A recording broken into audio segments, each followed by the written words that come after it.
Hello welcome back to Manglish mania. ഇന്നത്തെ വീഡിയോയിൽ unit 1 Shakespeare എന്ന് പറയുന്ന 8ാമത്തെ മൊഡ്യൂളാണ് നമ്മൾ ഡിസ്കസ് ചെയ്യാൻ പോകുന്നത്. ഒരുപാട് ദിവസത്തെ ഗ്യാപ്പിന് ശേഷമാണ് നമ്മളൊരു വീഡിയോ ചെയ്യുന്നത് എന്ന പ്രത്യേകതയും ഇന്നത്തെ വീഡിയോക്ക് ഉണ്ട്. അതിന് കാരണം മറ്റൊന്നുമല്ല, സിലബസിനകത്ത് നോക്കുകയാണെങ്കിൽ ഈ ഒരു മൊഡ്യൂളിൽ കുറച്ച് കാര്യങ്ങളെ പറയാനുള്ളൂ. പക്ഷേ പഠിക്കാൻ നോക്കുകയാണെങ്കിൽ ഒരുപാട് കാര്യങ്ങൾ നമുക്കിവിടെ പഠിക്കാനുണ്ട്. ഒരു ഉദാഹരണം പറയുകയാണെങ്കിൽ നമ്മളുടെ വീഡിയോക്ക് നമ്മൾ പ്രീവിയസ് ഇയർ ക്വസ്റ്റ്യൻസ് കൂടെ ആഡ് ചെയ്യാറുണ്ട്. സാധാരണ ക്വസ്റ്റ്യൻ പേപ്പേഴ്സ് റെഫർ ചെയ്യുന്ന സമയത്ത് ഒരു 20 മുതൽ 25 ക്വസ്റ്റ്യൻസാണ് നമുക്ക് കിട്ടാറുള്ളത്. പക്ഷേ ഈ ഒരു ഷേക്സ്പിയർ എന്ന് പറയുന്ന ഈ ഒരു മൊഡ്യൂളിൽ 70 എബോവ് ക്വസ്റ്റ്യൻസ് നമുക്ക് റെഫർ ചെയ്തപ്പോൾ കിട്ടിയിട്ടുണ്ട്. അതുകൊണ്ടാണ് വീഡിയോക്ക് ലാഗ് വന്നിട്ടുള്ളത്. പിന്നെ പ്രീവിയസ് ഇയർ ക്വസ്റ്റ്യൻസ് നോക്കുമ്പോൾ നിങ്ങൾ പ്രത്യേകമായിട്ടൊരു കാര്യം ശ്രദ്ധിക്കണം. നമ്മൾ പ്രീവിയസ് ഇയർ ക്വസ്റ്റ്യൻസ് എന്ന് പറഞ്ഞിട്ട് ഈ ഒരു ഇതിൽ ആഡ് ചെയ്യുന്നത് സെറ്റ് എക്സാമിൻ്റെ 2011 മുതൽ 2021 വരെയുള്ള ക്വസ്റ്റ്യൻ പേപ്പറിലുള്ള ക്വസ്റ്റ്യൻസാണ് റെഫർ ചെയ്യുന്നത്. ഇവിടെ നമ്മൾ ശ്രദ്ധിക്കേണ്ട കാര്യം എന്ന് പറയുന്നത് 2011 പോലെയുള്ള ക്വസ്റ്റ്യൻ പേപ്പറല്ല, 2023 കറൻ്റ് ആയിട്ടുള്ള ക്വസ്റ്റ്യൻസ് എന്ന് പറയുന്നത് സ്റ്റേറ്റ്മെൻറ്റ് രീതിയിലാണെങ്കിൽ 2011 ക്വസ്റ്റ്യൻ പേപ്പേഴ്സിലൊക്കെ സമ്മറിക്കകത്ത് നിന്ന്, അതുപോലെ റൈറ്റേഴ്സിൻ്റെ ഹിസ്റ്ററിക്കകത്ത് നിന്ന് അങ്ങനത്തെ കുറേ കാര്യങ്ങൾ ചോദിച്ചിരുന്നു. അതുകൊണ്ട് തന്നെ നിങ്ങൾ പരീക്ഷയ്ക്ക് പോകുന്നതിന് മുമ്പ് സമകാലികമായിട്ട് എങ്ങനത്തെ ക്വസ്റ്റ്യൻസ് ആണ് ചോദിക്കുന്നത് എന്ന് നിങ്ങൾ തീർച്ചയായിട്ടും റെഫർ ചെയ്യണം. പിന്നെ മറ്റൊരു കാര്യം കൂടിയുണ്ട്, സെറ്റിൽ നിന്ന് മാത്രമല്ല നമ്മൾ നെറ്റ് എക്സാമിൻ്റെ ക്വസ്റ്റ്യൻ പേപ്പർ റെഫർ ചെയ്യാറുണ്ട്, PSCയുടെ ക്വസ്റ്റ്യൻ പേപ്പർ റെഫർ ചെയ്യാറുണ്ട്. അങ്ങനെ ക്വസ്റ്റ്യൻ പേപ്പേഴ്സൊക്കെ റെഫർ ചെയ്തിട്ടാണ് വീഡിയോസിൽ പ്രീവിയസ് ക്വസ്റ്റ്യൻസ് എന്ന് പറഞ്ഞിട്ട് ആഡ് ചെയ്യുന്നത്. ഇനി മുതലുള്ള വീഡിയോയിൽ അത് ഏത് നെറ്റാണോ സെറ്റാണോ അതോ ഇനി PSC ആണോ എന്നുള്ളത് സെപ്പറേറ്റ് ആയിട്ട് മാർക്ക് ചെയ്ത് വെക്കണ്ട്. അത് നിങ്ങൾക്ക് ഏത് തരത്തിലുള്ള ക്വസ്റ്റ്യൻ ആണ് സെറ്റിന് ചോദിക്കുന്നത് എന്ന് മനസ്സിലാക്കാൻ വേണ്ടി മാത്രമാണ്. സോ നമുക്ക് വീഡിയോ സ്റ്റാർട്ട് ചെയ്യാം. William Shakespeare. Shakespeare was an English playwright, poet and actor. He often called English national poet and bard of Avon. Shakespeare ഒരു ഇംഗ്ലീഷ് പ്ലേറൈറ്റും പോയറ്റും ഒരു ആക്ടർ കൂടിയായിരുന്നു. ഇദ്ദേഹത്തെ ബാർഡ് ഓഫ് ഏവോൺ എന്നാണ് വിളിച്ചിട്ടുണ്ടായിരുന്നത്. He was the popular writer Elizabethan and Jacobean era. Elizabethan ഇറയിലും Jacobean ഇറയിലും ഉണ്ടായിരുന്ന ഒരു റൈറ്റർ കൂടിയായിരുന്നു William Shakespeare. He wrote 37 or 38 plays, 154 sonnets, 3 long narrative poems. ഇദ്ദേഹം ഓൾമോസ്റ്റ് 38 പ്ലേസും 154 സോണറ്റ്സും 3 നരേറ്റീവ് പോംസും എഴുതിയിട്ടുണ്ട്. ഇതിൽ നിന്നും ഷേക്സ്പിയർ ടോട്ടൽ എത്ര പ്ലേ എഴുതിയിട്ടുണ്ട് എന്നൊരു ചോദ്യം മുമ്പ് വന്നിട്ടുണ്ടായിരുന്നു. അതിൻ്റെ ആൻസർ 37 or 38 ആണ്.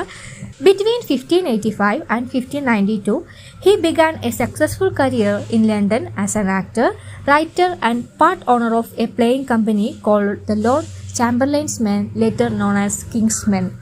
1585 മുതൽ 1592 വരെ ഷേക്സ്പിയർ ഒരു ആക്ടറും റൈറ്ററും കിങ്സ്മാൻ എന്ന് പറയുന്ന ഒരു പ്ലേയിങ് കമ്പനിയുടെ പാർട്ട്നേഴ്സിൽ പെട്ടിട്ടുള്ള ഒരാൾ കൂടിയായിരുന്നു. Shakespeare produced most of his known works between 1589 and 1630. Shakespeare ഇദ്ദേഹത്തിൻ്റെ റൈറ്റിംഗ് പീരീഡ് എന്ന് പറയുന്നത് 1589 to 1630 ആണ്. He was studied at King's New School in സ്റ്റാൻഫോർഡിലുള്ള കിങ്സ് ന്യൂ സ്കൂളാണ് ഇദ്ദേഹം പഠിച്ചിട്ടുണ്ടായിരുന്നത്. ഇത് പ്രത്യേകിച്ച് എടുത്തു പറയാനുള്ള കാരണം ആ ഒരു കാലഘട്ടത്തിലുള്ള ഒരുപാട് റൈറ്റേഴ്സ് വലിയ യൂണിവേഴ്സിറ്റിയിലൊക്കെ പഠിച്ചവരാണ്. അതായത് ഓക്സ്ഫോർഡ്, കാംബ്രിഡ്ജ് അങ്ങനെയുള്ള യൂണിവേഴ്സിറ്റിയിലൊക്കെ പോയി പഠിച്ചിട്ടുള്ള ആളുകളായിരുന്നു ഷേക്സ്പിയറിൻ്റെ കണ്ടംപററീസ് എന്ന് പറയുന്നത്. എന്നാൽ ഷേക്സ്പിയറെ നോക്കുകയാണെങ്കിൽ അദ്ദേഹം യൂണിവേഴ്സിറ്റിയിലൊന്നും പോയി പഠിച്ചിട്ടുണ്ടായിരുന്നില്ല. ഇദ്ദേഹത്തിൻ്റെ സ്കൂൾ എന്ന് പറയുന്നത് കിങ്സ് ന്യൂ സ്കൂൾ ഇൻ സ്റ്റാൻഫോർഡിലുള്ള ന്യൂ സ്കൂൾ എന്ന് പറയുന്ന സ്കൂളിലായിരുന്നു ഷേക്സ്പിയർ പഠിച്ചിട്ടുണ്ടായിരുന്നത്. In 1584, he went to London. He was actor and playwright. Between 1592 and 1594, theatres were closed because of plague. In this period, he wrote sonnets. 1584 William Shakespeare ലണ്ടനിലേക്ക് പോവുകയും ഒരു ആക്ടറായിട്ട് അദ്ദേഹത്തിൻ്റെ career start ചെയ്യുകയും ചെയ്യണം. എന്നാൽ പിന്നീട് 1592 ആകുമ്പോഴേക്കും പ്ലേഗ് ഇംഗ്ലണ്ടാകെ പരന്നു പിടിക്കുകയും അദ്ദേഹം വർക്ക് ചെയ്തിരുന്ന തിയേറ്റർ താൽക്കാലികമായിട്ട് അടച്ചുപൂട്ടുകയും ചെയ്തതോടെ അദ്ദേഹം റൈറ്റിങ്ങിലേക്ക് തൻ്റെ ശ്രദ്ധ തിരിക്കുകയാണ്. He became a shareholder and the main playwright of most successful company of actors in London, the Lord Chamberlain's Men, which later became the King's Men. അതിനുശേഷം ഷേക്സ്പിയർ ലോർഡ് ചാമ്പർലൈൻസ് മെൻ എന്ന് പറയുന്ന ഒരു ആക്ടിംഗ് കമ്പനി പാർട്ട്ണർഷിപ്പിലൂടെ സ്ഥാപിച്ചെടുക്കുകയാണ്. ഈ ഒരു കമ്പനിയെ പിന്നീട് Kingsmen എന്നായിരുന്നു വിളിച്ചിരുന്നത്. In 1610 he retired from the theatre. 1610 ആയപ്പോഴേക്കും അദ്ദേഹം തിയേറ്ററിൽ നിന്നും പിന്മാറുകയാണ്. He died in 1616 near his birthday after 23rd at the age of 52. ഷേക്സ്പിയറിൻ്റെ ഡെത്ത് ഡേറ്റ് ആണ് ഇവിടെ പറയുന്നത്. 1660 അദ്ദേഹത്തിൻ്റെ 52ാമത്തെ വയസ്സിലാണ് വില്യം ഷേക്സ്പിയർ ഈ ലോകത്തോട് വിട പറയുന്നത്. He spend last part of his life in Stanford and was buried in Holy Trinity Church. അദ്ദേഹത്തിൻ്റെ അവസാന കാലഘട്ടം അദ്ദേഹം ജീവിച്ചിരുന്നത് സ്റ്റാൻഫോർഡിലായിരുന്നു. അദ്ദേഹത്തെ മരണശേഷം മറമാടിയിട്ടുള്ളത് ഹോളി ട്രിനിറ്റി ചർച്ചിലായിരുന്നു. 7 years after his death, some of his friends published the first collection of his play called First Folio. ഇദ്ദേഹത്തിൻ്റെ മരണശേഷം ഇദ്ദേഹത്തിൻ്റെ ഫ്രണ്ട്സുകൾ കൂടിയിട്ട് ഇദ്ദേഹത്തിൻ്റെ നാടകങ്ങളുടെ ഒരു കളക്ഷന് ഫസ്റ്റ് ഫോളിയോ ആക്കി പബ്ലിഷ് ചെയ്യാണ്. ഇനി ഈ ഒരു ഫോളിയോ നിങ്ങൾക്ക് അടുത്ത മൊഡ്യൂളിൽ പഠിക്കാനുള്ളതാണ്, എന്നാലും ഒന്ന് നോട്ട് ചെയ്ത് വെക്കാം. A folio is an old fashion kind of book typically made of large folded sheet of paper. Shakespeare's dramatic career graded into 4 folios. First folio, William Shakespeare's Comedies, Histories and Tragedies, is collection of plays by William Shakespeare, commonly referred to by modern scholars as First Folio. William ഷേക്സ്പിയറിൻ്റെ First ഫോളിയോയിൽ അദ്ദേഹത്തിൻ്റെ പ്ലേസിലുള്ള histories, tragedies, comedies എല്ലാം കൂടി ഉൾക്കൊള്ളിച്ചിട്ടുള്ളതാണ് first folio എന്ന് പറയുന്നത്. Published in 1623, about 7 years after Shakespeare's death. It contains 36 of Shakespeare plays. ഇനി ഷേക്സ്പിയറിൻ്റെ acting കമ്പനിയെ കുറിച്ച് നമ്മൾ പറഞ്ഞു. ഇനി അദ്ദേഹത്തിൻ്റെ കമ്പനിയിലുള്ള അല്ലെങ്കിൽ അദ്ദേഹത്തിൻ്റെ ഡ്രാമകളിൽ ഉണ്ടായിരുന്ന ആക്ടേഴ്സിനെ നോക്കാം. Richard Burbage played leading role in Richard III, Hamlet, Othello and King Lear. മറ്റൊരു ആക്ടറാണ് William Kemp. A famous comic character played the servant Peter in Romeo and Juliet and Dogberry in much about nothing.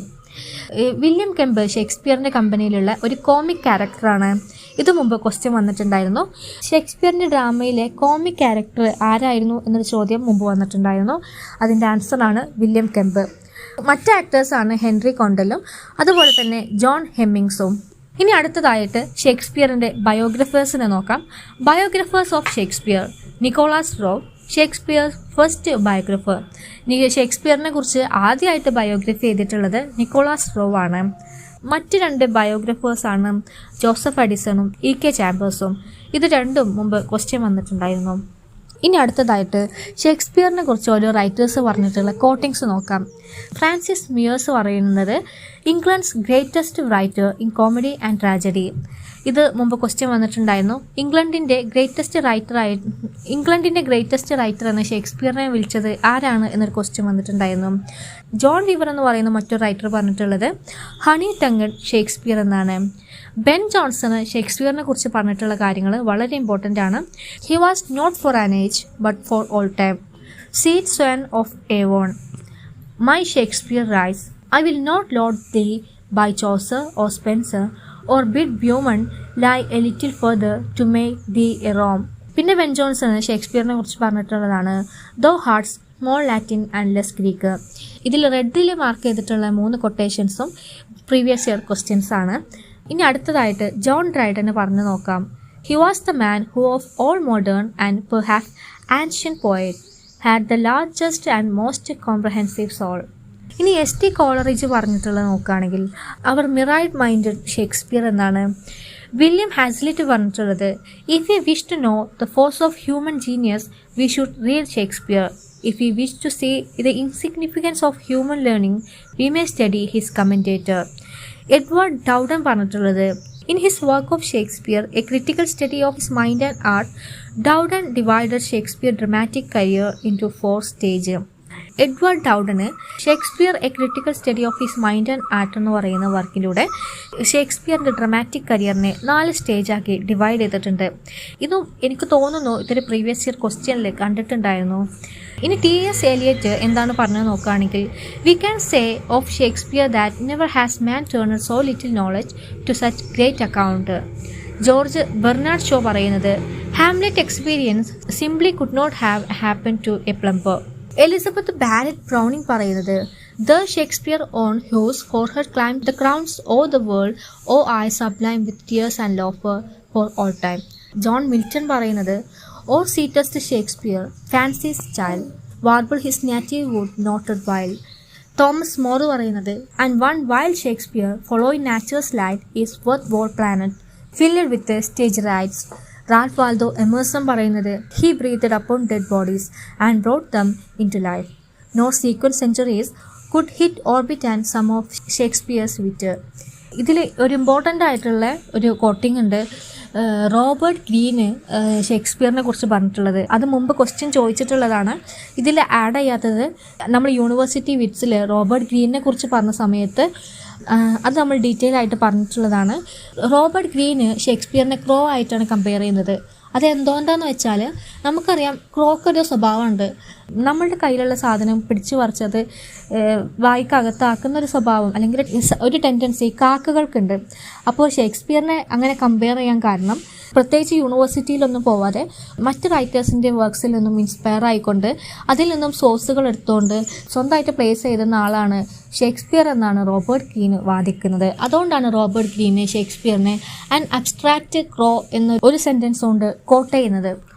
ഇനി നമ്മളുടെ സിലബസിലേക്ക് തിരിച്ചു വരികയാണെങ്കിൽ നമുക്ക് ആദ്യം പഠിക്കാനുള്ള topic എന്ന് പറയുന്നത് കോമഡീസ് ആണ്. കോമഡീസിൽ ഷേക്സ്പിയറിൻ്റെ കോമഡീസ് ആദ്യം നോക്കാം.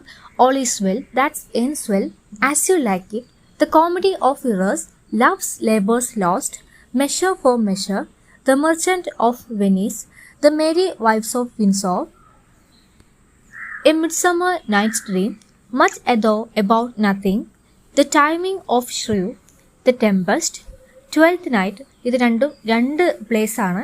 The two gentlemen of Verona and last one is the winter's day. ഇത്രയാണ് ഇമ്പോർട്ടൻ്റ് ആയിട്ടുള്ള ഷേക്സ്പിയറിൻ്റെ കോമഡീസ്. ഇനി നമുക്ക് സെപ്പറേറ്റ് ആയിട്ട് ഓരോന്ന് നോക്കുകയാണെങ്കിൽ ആദ്യം നമുക്ക് കോമഡി ഓഫ് ഇറേഴ്സ് പഠിക്കാം. Published in between 1589 to 94, one of William Shakespeare's earliest play. William ഷേക്സ്പിയറിൻ്റെ ആദ്യത്തെ പ്ലേകളിൽ പെട്ടിട്ടുള്ള ഒരു പ്ലേ ആണ് ദ കോമഡി ഓഫ് ഇറേഴ്സ്.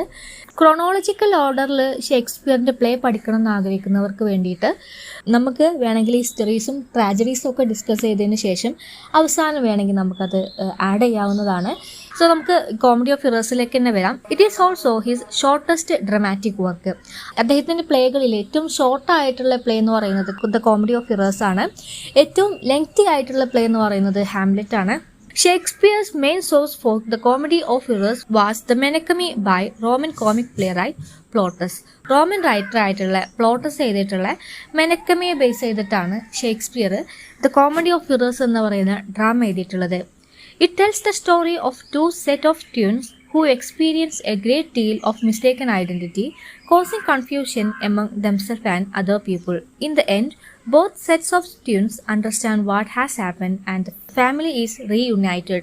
ഈ ഒരു കോമഡി ഓഫ് ഇറേഴ്സിന്റെ സിമ്പിൾ ഔട്ട്ലൈൻ പറയുകയാണെങ്കിൽ രണ്ട് രാജ്യങ്ങളുണ്ട്, എഫീസസും സൈറക്യൂസും.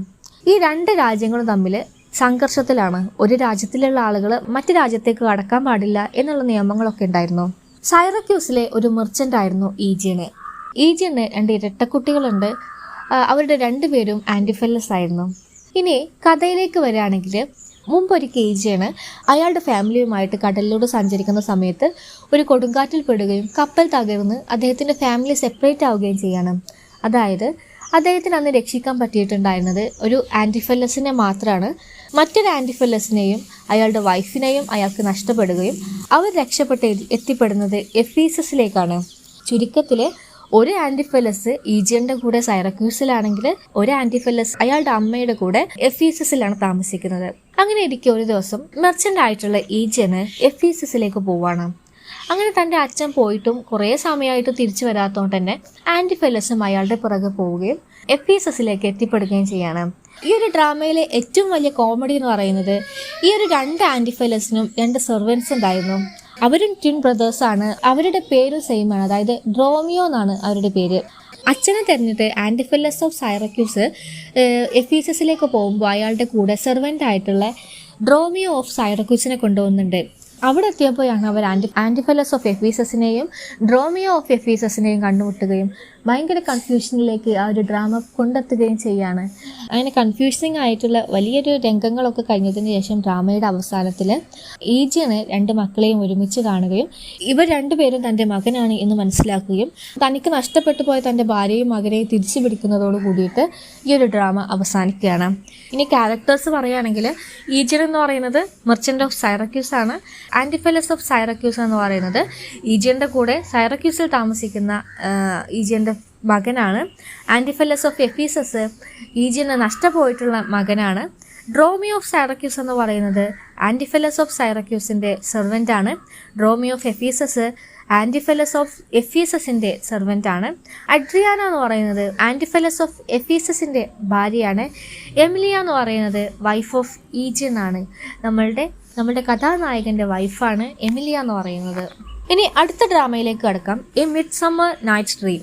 Published in 1600 and 1623, the play was printed in the first folio. Shakespeare took source from Ovid Chaucer and Robert Greene's work. Shakespeare ഈ ഒരു play എഴുതാൻ വേണ്ടിയിട്ട് Ovid ചോസറിൻ്റെയും Robert ഗ്രീനിൻ്റെയും വർക്കിൽ നിന്നാണ് സോഴ്സുകൾ എടുത്തിട്ടുള്ളത്. ഇത് പബ്ലിഷ് ചെയ്തിട്ടുള്ളത് 1600-ലാണ്. ഇത് ഫസ്റ്റ് ഫോളിയോയിലേക്ക് പ്രിന്റ് ചെയ്തിട്ടുണ്ടായിരുന്നത് 1623-ലാണ്. The main source of Shakespeare used for A Midsummer Night's Dream is Ovid's Metamorphs. It's a work that retells many stories from mythology and folklore. Another source is Geoffrey Chaucer's The Canterbury Tales provide the story of Theseus and Hippolyta in The Knight's Tale. ഇവിടെയും Shakespeare ഈ ഒരു work എഴുതാൻ വേണ്ടിയിട്ട് എടുത്തിട്ടുള്ള source ആണ് പറയുന്നത്. നമ്മൾ മുമ്പ് പറഞ്ഞ ഒവിഡ്സിൻ്റെ മെറ്റാമോർഫ്സ് എന്ന് പറയുന്ന വർക്കിൽ നിന്നും അതുപോലെ തന്നെ ജെഫ്രി ചോസറിൻ്റെ കാൻറ്റർബറി ടേൽസിൽ നൈറ്റ് ടെയിൽ പറഞ്ഞിട്ടുള്ള തെസിയോസിൻ്റെയും ഹിപ്പോലിറ്റയുടെയും കഥയിൽ നിന്നും ഇതിൻ്റെ സോഴ്സ് എടുത്തിട്ടുണ്ട്. Greek author and biographer Plutarch also provided some detail of Theseus' story in his lives of noble Greek and Romans. Oberon and Titania are mentioned in 16th century British author Robert Greene's The Scottish History of James IV. ഇവിടെയൊക്കെ ഈ ഒരു drama എഴുതാൻ വേണ്ടിയിട്ട് Shakespeare എടുത്തിട്ടുള്ള source ആണ് പറയുന്നത്.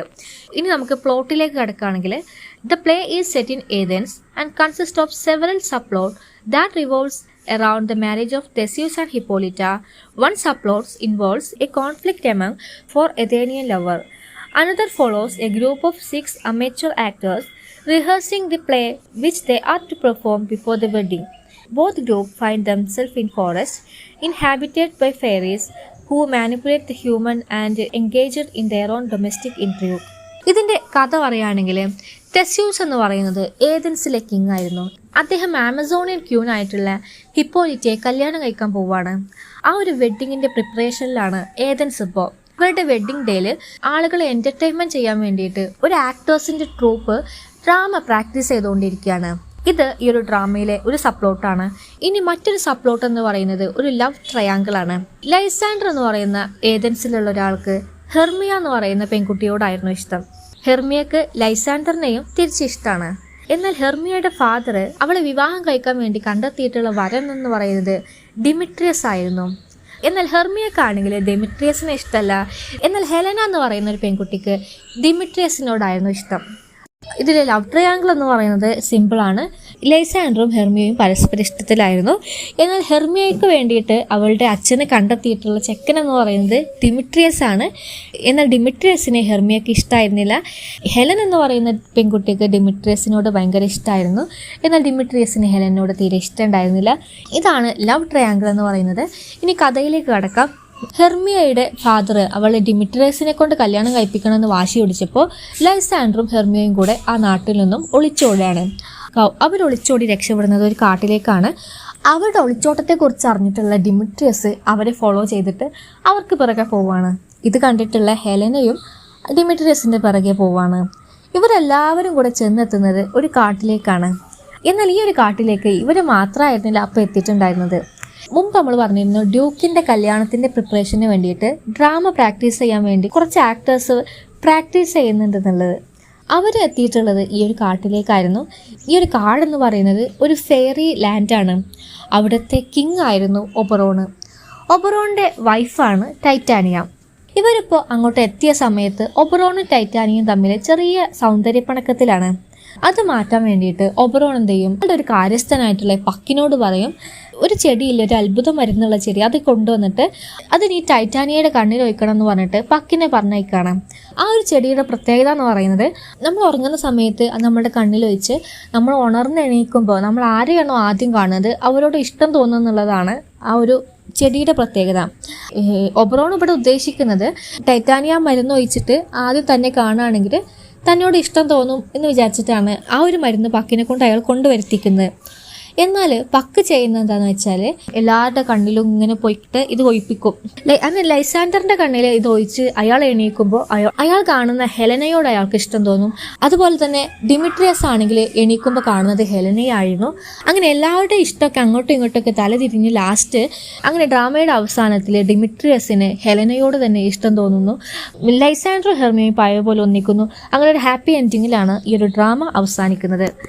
ഇതിൽ പക്ക് ഏത് ഡ്രാമയിലെ ക്യാരക്ടറാണ് എന്നൊരു ചോദ്യം മുമ്പ് വന്നിട്ടുണ്ടായിരുന്നു. ഇനി മറ്റൊരു ഡ്രാമയാണ് ദ ടെമ്പസ്റ്റ് എന്ന് പറയുന്നത്. Published in between 1610 to 1611, thought to be one of the last plays that he wrote alone. The play containing Shakespeare's most in the form of Prospero the magician ruler. Shakespeare എഴുതിയിട്ട് അവസാനത്തെ play ആയിട്ട് കരുതപ്പെടുന്നത് the Tempest ആണ്. അതുപോലെ തന്നെ ഇതിലെ main റോളായിട്ടുള്ള Prospero എന്ന ക്യാരക്ടറിലൂടെ Shakespeare അദ്ദേഹത്തെ തന്നെയാണ് ചിത്രീകരിക്കുന്നത്. ഇതിൽ ചേർക്കാത്ത ഒരു കാര്യം കൂടിയുണ്ട്, നിങ്ങളൊന്ന് നോട്ട് ചെയ്ത് വെക്കണം. ഈ ഒരു ഡ്രാമയെ മാജിക്കൽ സ്വാൻ സോങ് എന്നാണ് വിളിക്കുന്നത്. നമ്മൾ ക്വസ്റ്റ്യൻ പറയുന്ന സമയത്ത് അത് പറയാം. SWAN സ്വാനിൻ്റെ ഒരു ഇന്നർ മീനിങ്ങിൽ ഒരു വിടവാങ്ങൽ എന്നൊരർത്ഥമുണ്ട്. അത് മുമ്പ് ക്വസ്റ്റ്യൻ വന്നിട്ടുണ്ടായിരുന്നു. അടുത്ത പോയിന്റിലേക്ക് കടക്കുകയാണെങ്കിൽ, inspiration for the tempest is believed to have come from letter written by William Strachey detailing the experience of shipwreck survivor near Bermuda island. ഈ ഒരു ഡ്രാമയുടെ സോഴ്സ് എന്ന് പറയുന്നത് വില്യം സ്ട്രാച്ചിയുടെ ലെറ്റർ ഉണ്ട്. ബർമുഡ ഐലൻഡിൽ അയാൾ രക്ഷപ്പെട്ടതിനെ കുറിച്ചിട്ടുള്ള വിവരണങ്ങളായിരുന്നു അതിലുണ്ടായിരുന്നത്. അതാണ് ഈ ഒരു ഡ്രാമയുടെ സോഴ്സ് എന്ന് പറയുന്നത്. അത് മുമ്പ് ചോദിച്ചിട്ടുണ്ടായിരുന്നു. ഇനി ഡ്രാമയുടെ സമ്മറി പറയുകയാണെങ്കിൽ, പ്രോസ്പെറോ എന്ന് പറയുന്നത് മുമ്പത്തെ മിലാൻ്റെ ഡൂക്കായിരുന്നു. എന്നാൽ അയാളുടെ ബ്രദർ ആയിട്ടുള്ള അന്റോണിയോ ഫ്രാൻസിലെ കിങ് ആയിട്ടുള്ള അലൻസോയെ കൂട്ടുപിടിച്ചുകൊണ്ട് പ്രോസ്പെറോയെ മിലാനിൽ നിന്ന് പുറത്താക്കുകയും ആരും ഇല്ലാത്തൊരു ഐലൻഡിൽ കൊണ്ടിടുകയും ചെയ്യാണ്. അതുകൊണ്ട് തന്നെ ഇപ്പോൾ പ്രോസ്പെറോ ഒരു ഐലൻഡിലാണ് താമസിക്കുന്നത്. അവിടെ പ്രോസ്പെറോ ഏരിയൽ എന്ന് പറയുന്ന ഒരു സ്പിരിറ്റിൻ്റെ മാസ്റ്ററാണ്. പ്രോസ്പെറോയെ നാട് കടത്തിയപ്പോൾ അയാളെ മാത്രമായിരുന്നില്ല, അയാളുടെ മകളായിട്ടുള്ള മിറൻഡയെയും അയാളുടെ കൂടെ വിട്ടിട്ടുണ്ടായിരുന്നു. ഇത് 12 വർഷങ്ങൾക്ക് മുമ്പ് നടന്ന കാര്യങ്ങളാണ്.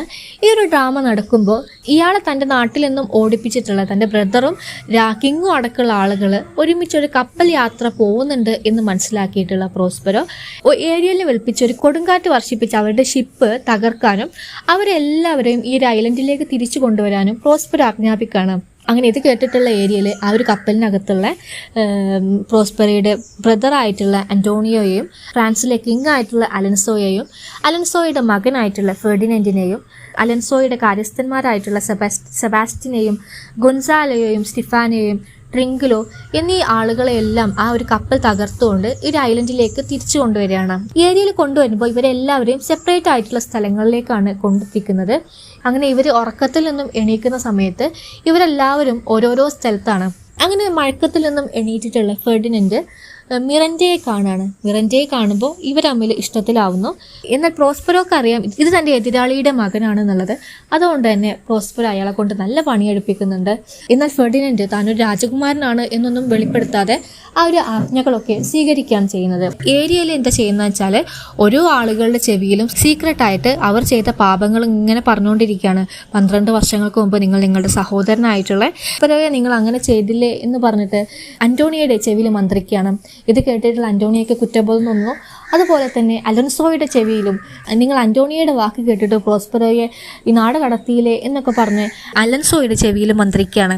അങ്ങനെ ആ കപ്പലിലുള്ള ഓരോ ക്യാരക്ടേഴ്സിനും അവർ ചെയ്ത പാപത്തെക്കുറിച്ച് മനസ്സിലാവുകയും പ്രോസ്പെറയെ ഒരു നിമിഷം കൂടി കാണാൻ പറ്റുകയാണെങ്കിൽ തീർച്ചയായിട്ടും മാപ്പ് അപേക്ഷിക്കാമെന്ന് അലൻസോ പറയുമ്പോൾ പ്രോസ്പെറോ അങ്ങോട്ടേക്ക് കടന്നു വരികയും അലൻസോ പറയും, നിന്നെ തന്നെ ഞാൻ മിലാൻ്റെ ഡൂക്കായിട്ട് വാഴ്ത്തപ്പെട്ടിട്ടുണ്ട് എന്ന് പറയുന്നു.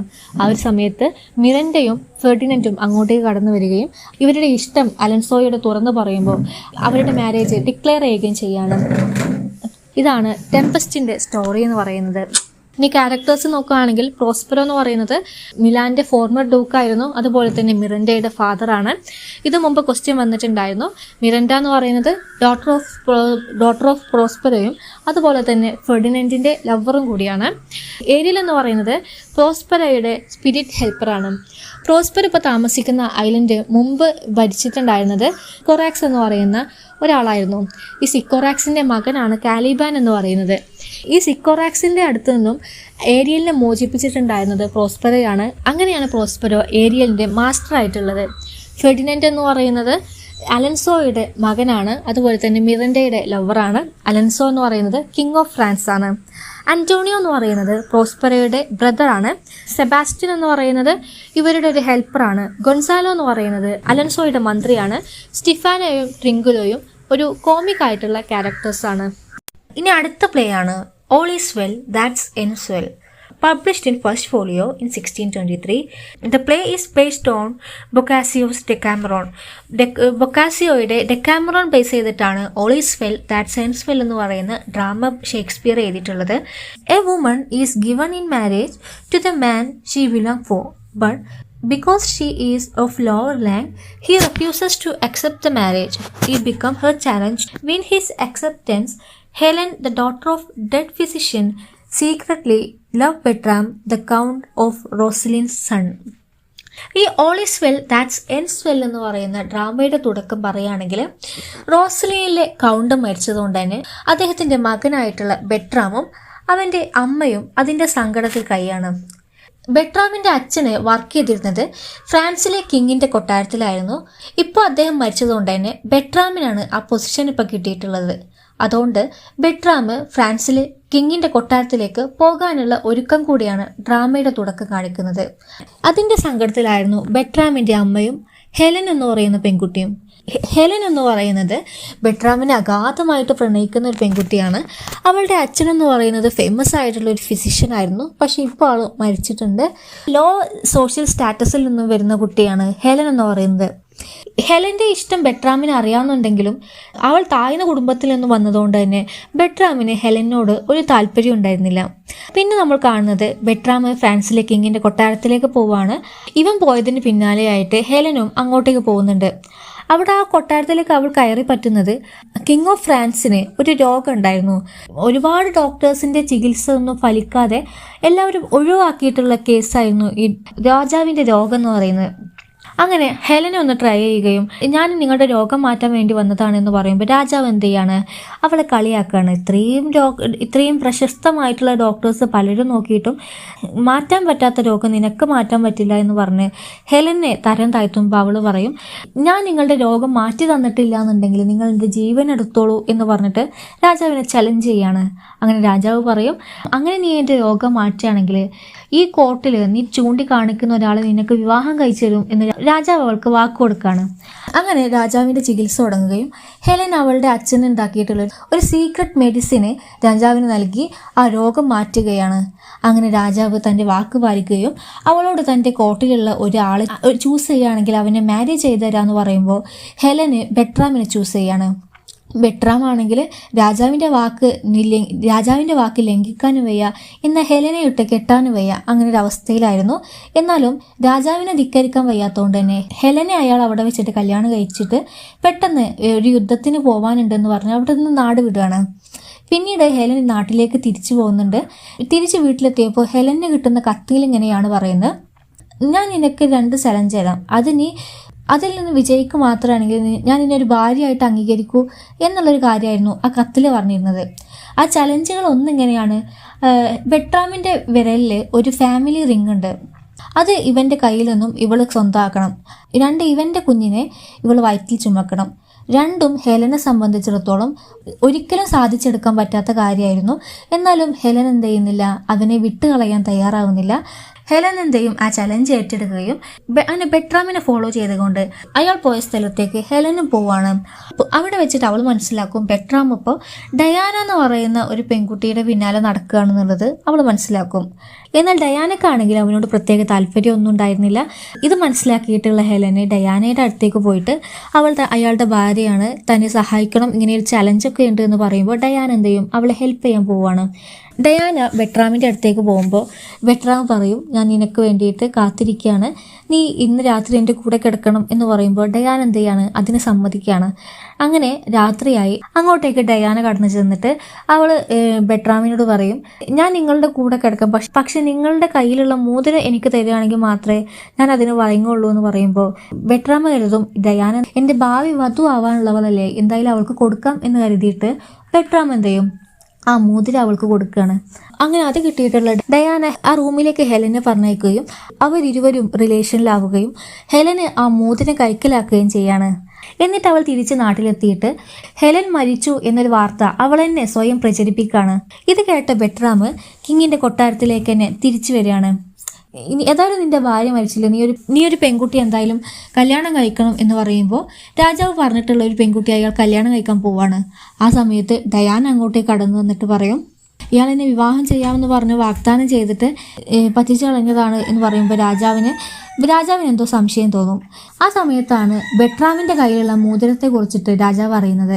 ആക്ച്വലി ആ മോതിരം എന്ന് പറയുന്നത് ഹെലനും ബെട്രാമും ഒരുമിച്ച് കഴിഞ്ഞ സമയത്ത് ഹെലന് അയാളുടെ കയ്യിൽ നിന്നും മോതിരം വാങ്ങിച്ച സമയത്ത് ഇവളുടെ മോതിരം അയാൾക്ക് കൊടുക്കുന്നുണ്ട്. ആക്ച്വലി ആ മോതിരം എന്ന് പറയുന്നത് രാജാവ് ഹെലന് അയാളുടെ രോഗം സുഖപ്പെടുത്തിയ സമയത്ത് ഗിഫ്റ്റ് കൊടുത്തതായിരുന്നു. ആ മോതിരം കണ്ടപ്പോൾ ഹെലന്റെ മരണത്തിന് പിന്നിൽ ബെട്രാമാണോ എന്ന് രാജാവ് സംശയിക്കുകയാണ്. അങ്ങനെ ബെട്രാമിനോട് ഇതിനെക്കുറിച്ച് ചോദ്യം ചെയ്യുന്ന സമയത്തിലാണ് ഹെലൻ അങ്ങോട്ടേക്ക് കടന്നു വന്നിട്ട് യഥാർത്ഥ കാര്യങ്ങളൊക്കെ പറയുന്നതും ബെട്രാമിന്റെ കുഞ്ഞിനെ താനിപ്പോൾ ഗർഭം ചുമക്കുന്നുണ്ട് എന്ന് പറയുന്നതും. ഇതോടുകൂടിയിട്ട് ബെട്രാമിന് തന്നെ ഇത്രമാത്രം സ്നേഹിക്കുന്നവളാണ് ഹെലൻ എന്ന് മനസ്സിലാക്കുകയും അവളെ ഒരു ഭാര്യയായിട്ട് അംഗീകരിക്കാൻ തീരുമാനിക്കുകയും ചെയ്യുന്നതോടു കൂടിയിട്ടാണ് ഈ ഒരു ഡ്രാമ അവസാനിക്കുന്നത്. ഇനി മറ്റൊരു ഡ്രാമയാണ് as you like it. As you like it is a pastoral comedy believed to have been first published in first folio in 1623. The main source was Romance Rosalind, authored by English physician Thomas ലോഡ്ജിൻ്റെ romance Rosalind എന്ന് പറയുന്ന വർക്കിൻ്റെ source എടുത്തിട്ട് Shakespeare എഴുതിയിട്ടുള്ള ഒരു ഡ്രാമയാണ് as you like it. ഇതിലെ characters പറയുകയാണെങ്കിൽ റോസലിൻഡും സെലിയയും ഒർണാൾഡോ, ടച്ച്സ്റ്റോൺ, ഒലിവർ എന്നിവരാണ്. മറ്റൊരു പ്ലേ ആണ് love's labour's lost. Love's labour's lost was first published in quarto in 1598. Love's labour's lost features the longest scene in all of Shakespeare's play, which ranges from around 920 lines to just over 100 lines. ഷേക്സ്പിയറിൻ്റെ പ്ലേസിൽ ഏറ്റവും longest സീനുള്ള drama എന്ന് പറയുന്നത് love labour's lost ആണ്. Love's Labour's Lost is grouped with A Midsummer Night's Dream, Richard II and Romeo and Juliet, all considers lyrical play full of poetry and rhyme. The basic plot may take inspiration from L'Académie Française, French Academy, written by Pierre de la Primaudier, late 1500s. ഇനി characters നോക്കുകയാണെങ്കിൽ ഇതിലെ main characters എന്ന് പറയുന്നത് Ferdinand, prince of France, Berowne, Longaville, Dumaine, Rosaline, Maria Katharine, Don Armado, Moth എന്നീ ആളുകളാണ്. ഇതിൻ്റെ plot പറയുകയാണെങ്കിൽ it follows the king of Navarre and his 3 companions as they attempt to swear off the company of women for 3 years in order to focus on study and fasting. Their subsequent infatuation with the princess of France and her ladies make them forsworn break their oath. ഇതിൻ്റെ plot പറയുകയാണെങ്കിൽ Ferdinand എന്ന് പറയുന്നത് നേവറയിലെ king ആണ്. ഈ നേവറയിലെ king എന്തെയാണ്, ഒരു പ്രതിജ്ഞ എടുക്കുകയാണ്. 3 വർഷത്തേക്ക് സ്ത്രീകളുമായിട്ട് ഒരു ഡേറ്റിംഗ് ഒന്നുമില്ല, ഫുൾ ടൈം സ്റ്റഡീസിന് ഫോക്കസ് ചെയ്യുള്ളൂ എന്ന് പറഞ്ഞൊരു ഓത്ത് എടുക്കുകയാണ്. ആ ഒരു പ്രതിജ്ഞ അയാൾക്ക് മാത്രമല്ല ബാധകമായിരുന്നത്, അദ്ദേഹത്തിൻ്റെ ബെസ്റ്റ് ഫ്രണ്ട്സും ആ രാജ്യത്തെ പ്രഭുക്കന്മാരുമായിരുന്ന ബെറൗണ്, ലോങ്വില്ല്, ഡുമൈന് എന്നിവരടക്കം എല്ലാ ആണുങ്ങൾക്കും ബാധകമായിരുന്നു. ആ ഒരു സമയത്താണ് ഫ്രാൻസിലെ പ്രിൻസസ് അങ്ങോട്ടേക്ക് കടന്നു വരുന്നത്. അവരുടെ കൂടെ അവളുടെ ടോയ്മാരും ഉണ്ടായിരുന്നു. എന്നാൽ ഇവളെ കണ്ടതും ഫെർഡിനൻഡിനെ ആദ്യം മനസ്സിളകുകയും പ്രിൻസസിനെ അയാൾ ഇഷ്ടാവുകയും ചെയ്യാണ്. അതുമാത്രമല്ല അയാളുടെ തോയ്മാരെ ബെറൗണും ലോങ്ങവിലും ഡുമൈനൊക്കെ ഇഷ്ടാവുകയും ചെയ്യാണ്. ഇതോടുകൂടി അവരുടെ പ്രതിജ്ഞ അവർ തെറ്റിച്ച് പെൺകുട്ടികളെ സമീപിച്ച സമയത്ത് അവർ പറയും കുറച്ച് സമയം കാത്തിരിക്കൂ എന്ന് പറയുന്നതോടു കൂടിയിട്ടാണ് ഡ്രാമ അവസാനിക്കുന്നത്. ഈ ഒരു ടൈറ്റിലുകൊണ്ട് ഷേക്സ്പിയർ ഉദ്ദേശിക്കുന്നത് ലവിന് വേണ്ടിയിട്ട് ഇത്രയും ചെയ്ത പണികളൊക്കെ വെറുതെയായി എന്നാണ് ഷേക്സ്പിയർ ഈ ഒരു ടൈറ്റിലുകൊണ്ട് ഉദ്ദേശിക്കുന്നത്. മറ്റൊരു ഡ്രാമയാണ് measure for measure. It was published in the first folio of 1623. Two major sources have been identified for the plot of Measure for Measure is, the first one is Hecatomiti, a 16th century collection of short tales by Italian novelist Giovanni Battista Giraldi. Another source is English dramatist George Weston's play Promos and Cassandra. ഇതിൻ്റെ plot പറയുകയാണെങ്കിൽ വിയന്നയിലെ Duke എന്ത് ചെയ്യാണ്, കുറച്ച് സമയത്തേക്ക് ആ ഒരു പ്രദേശത്തു നിന്നും മാറി നിൽക്കുകയാണ്. അതെന്തിനാന്ന് വെച്ചാൽ അയാളുടെ ഡെപ്യൂട്ടി ആയിട്ടുള്ള ലോർഡ് ഏഞ്ചലോ തൻ്റെ ഭരണം കൃത്യമായിട്ട് നടത്തുന്നുണ്ടോ, അല്ലെങ്കിൽ നീതിപരമായിട്ടാണോ നടത്തുന്നത്, പണിഷ്മെൻറ്റിലൊക്കെ മിതമായിട്ടുള്ള പണിഷ്മെൻ്റ് ആണോ അത് ഹാർഷ് പണിഷ്മെൻ്റ് ആണോ എന്നൊക്കെ മറിഞ്ഞിരുന്ന് വീക്ഷിക്കാൻ വേണ്ടിയിട്ടായിരുന്നു ഡ്യൂക്ക് അവിടെ നിന്നും മാറി നിൽക്കുന്നത്. എന്നാൽ ഇയാൾ വേഷം മാറിക്കൊണ്ട് പുറത്തു പോയ സമയത്ത് ഈ ലോർഡ് ഏഞ്ചലോ വളരെ ഹാർഷായിട്ട് തൻ്റെ പ്രജകളോട് പെരുമാറുകയാണ്. ഈ ലോർഡ് ഏഞ്ചലോ ഇസബല്ലയുടെ ബ്രദറിനെ വധശിക്ഷയ്ക്ക് വിധിച്ചിട്ട് അവനെ അതിൽ നിന്ന് മോചിപ്പിക്കണമെങ്കിൽ നീ എൻ്റെ കൂടെ കഴിയണം എന്ന് പറഞ്ഞിട്ട് അവളെ ഹരാസ് ചെയ്യുന്നുണ്ട്. ഇതൊക്കെ മറിഞ്ഞിരുന്ന് ഡ്യൂക്ക് കാണുന്നുണ്ട്. അങ്ങനെ ലോർഡ് ഏഞ്ചലോ തൻ്റെ പവർ മാക്സിമം മിസ്യൂസ് ചെയ്യുന്നുണ്ട് എന്ന് മനസ്സിലാക്കിയിട്ടുള്ള ഡ്യൂക്ക് വേഷം മാറിക്കൊണ്ട് പല നാടകങ്ങളൊക്കെ കളിച്ചതിന് ശേഷം ഡ്യൂക്കിനെ തൻ്റെ യാഥാർത്ഥ്യങ്ങളൊക്കെ മനസ്സിലാവുകയും അയാൾ തൻ്റെ യഥാർത്ഥ രൂപത്തിലേക്ക് വന്നിട്ട് ഏഞ്ചലയെ ശിക്ഷിക്കുന്നതാണ് ഈ ഒരു മെഷർ ഫോർ മെഷർ എന്ന് പറയുന്ന ഡ്രാമയുടെ സമ്മറി ആയിട്ട് പറയാനുള്ളത്. മറ്റൊരു ഡ്രാമയാണ് മെർച്ചന്റ് ഓഫ് വെനീസ് എന്ന് പറയുന്നത്.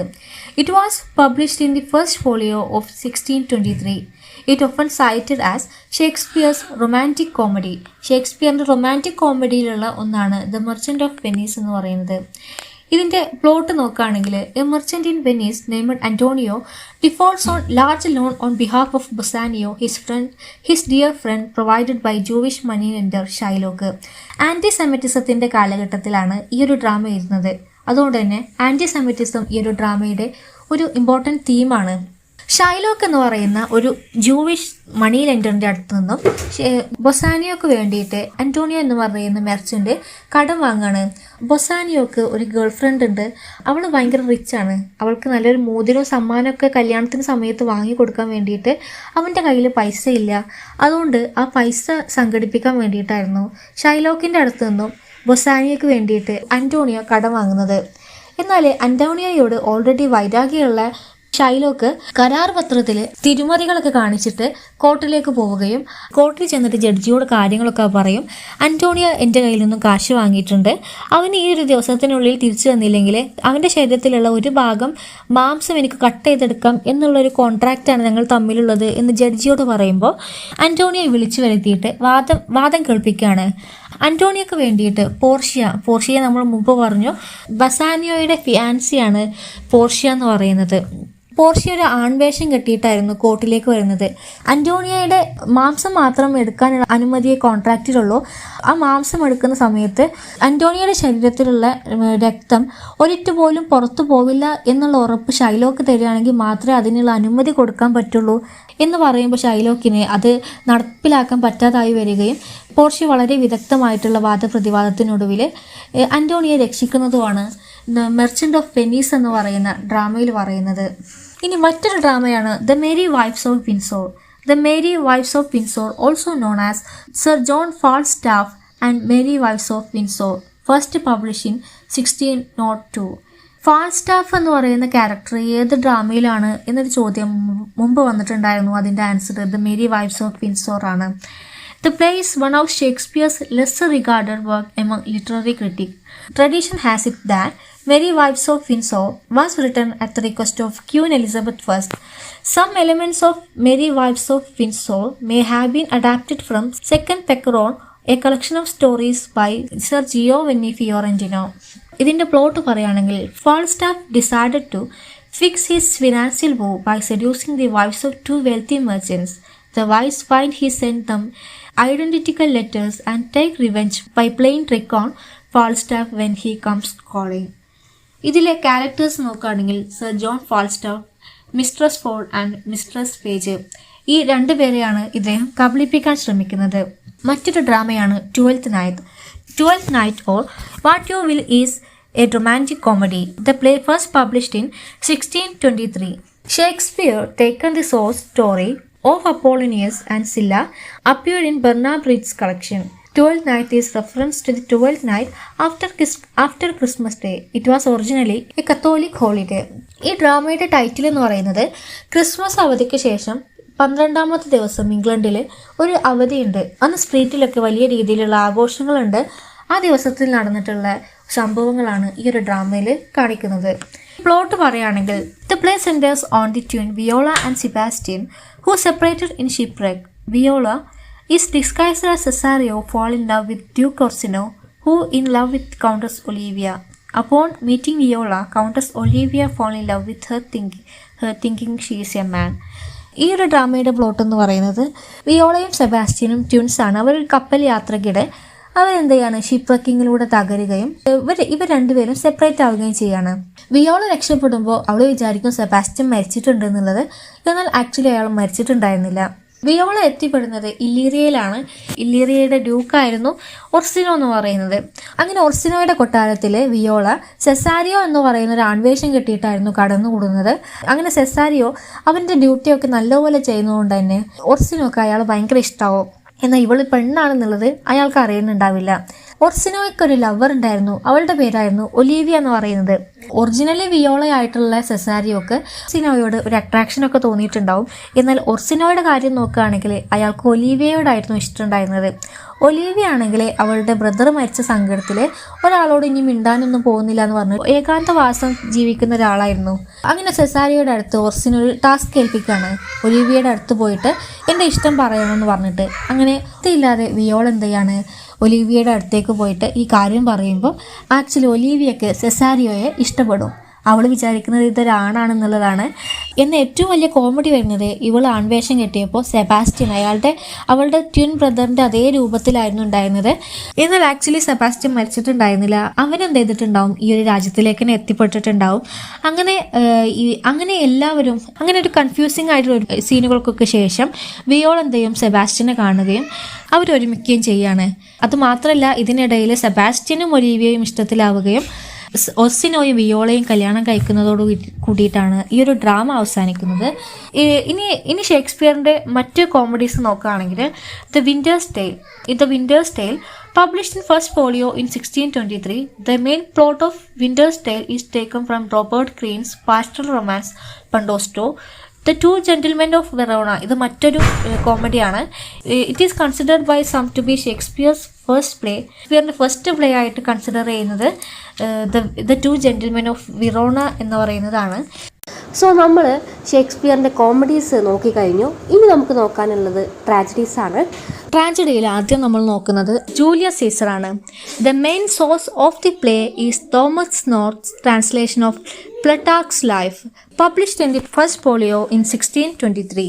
ഇതിൽ ജൂലിയസ് സീസറിൻ്റെ വർക്കിൻ്റെ സോഴ്സ് ഏതാണ് എന്നൊരു ചോദ്യം മുമ്പ് വന്നിട്ടുണ്ടായിരുന്നു. ഇനി ഇതിൻ്റെ ക്യാരക്ടേഴ്സ് നോക്കുകയാണെങ്കിൽ Julius Caesar, Brutus, Antony, Cassius, Octavius ഇവരൊക്കെയാണ് മെയിൻ ക്യാരക്ടേഴ്സ് ആയിട്ടുള്ളത്. പ്ലോട്ട് നോക്കുകയാണെങ്കിൽ Brutus joins a conspiracy led by Cassius to assassinate Julius Caesar to prevent him from becoming a tyrant. Caesar's right-hand man, Antony, stir up hostility against the conspirator and Rome become embroiled in a dramatic civil war. Julius Caesar 100 BC-യിൽ റോമിൽ ജനിച്ചിട്ടുള്ള ഒരാളാണ്. അദ്ദേഹം ഒരു high rank military ഒഫീഷ്യലായിരുന്നു. ഈ Julius സീസറിൻ്റെ character പറയുകയാണെങ്കിൽ അയാൾ പാവങ്ങളോട് കൂടെ നിൽക്കുന്നു.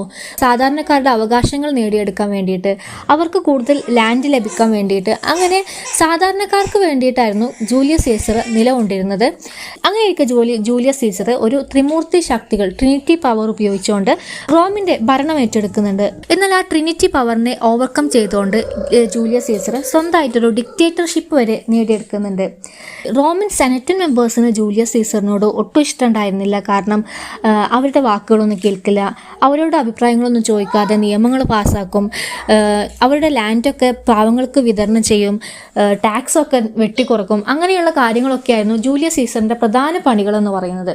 അതുകൊണ്ട് തന്നെ റോമൻ സെനറ്റേഴ്സിന് ജൂലിയസ് സീസറിനോട് വളരെ വൈരാഗ്യം വെച്ച് പുലർത്തുന്നവരായിരുന്നു.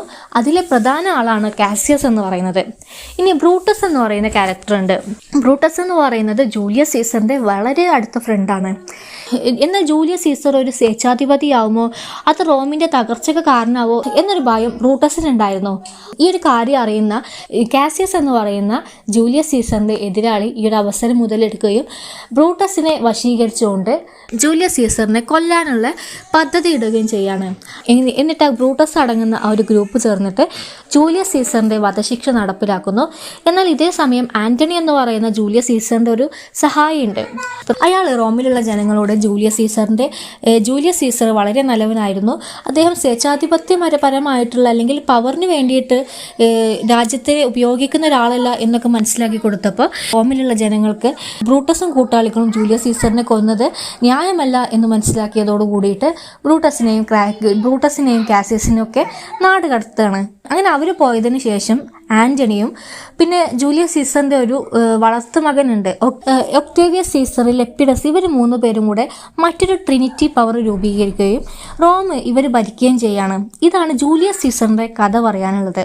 ഇനി മറ്റൊരു ഡ്രാമയാണ് Antony and Cleopatra. Antony and Cleopatra is a tragedy by William Shakespeare. Antony and Cleopatra ആരാണ് എഴുതിയത് എന്ന് ക്വസ്റ്റ്യൻ മുമ്പ് വന്നിട്ടുണ്ടായിരുന്നു. It first appearance in print was in first folio published in 1623 under the title the tragedy of Antony and Cleopatra. It's a sequel to another of Shakespeare's tragedy Julius Caesar. Julius സീസറിൻ്റെ ഒരു second part എന്ന രീതിയിലാണ് Antony and Cleopatra എഴുതിയിട്ടുള്ളത്. The principal source for the story is an English translation of French translation of Plutarch's The Life Mark of Antony. ഇത് മുമ്പ് question വന്നിട്ടുണ്ടായിരുന്നു. Julius സീസറിൻ്റെ കഥ എഴുതാൻ വേണ്ടിയിട്ട് ഷേക്സ്പിയർ എടുത്തിട്ടുള്ള സോഴ്സ് ഏതാണ് എന്നൊരു ചോദ്യം മുമ്പ് വന്നിട്ടുണ്ടായിരുന്നു. Many considers Shakespeare's Cleopatra, whom Enobarbus described as having infinite variety, as one of most complex and fully developed female characters in playwright's body of work. ഇതിൽ ഇൻഫിനിറ്റ് വെറൈറ്റി എന്ന് വിശേഷിപ്പിച്ച ക്യാരക്ടർ ഏതാണ്, അത് ഏത് പ്ലേയിൽ നിന്നാണ് എന്നൊരു ചോദ്യം മുമ്പ് വന്നിട്ടുണ്ടായിരുന്നു. അതിൻ്റെ ആൻസർ ക്ലിയോപാട്രയാണ്.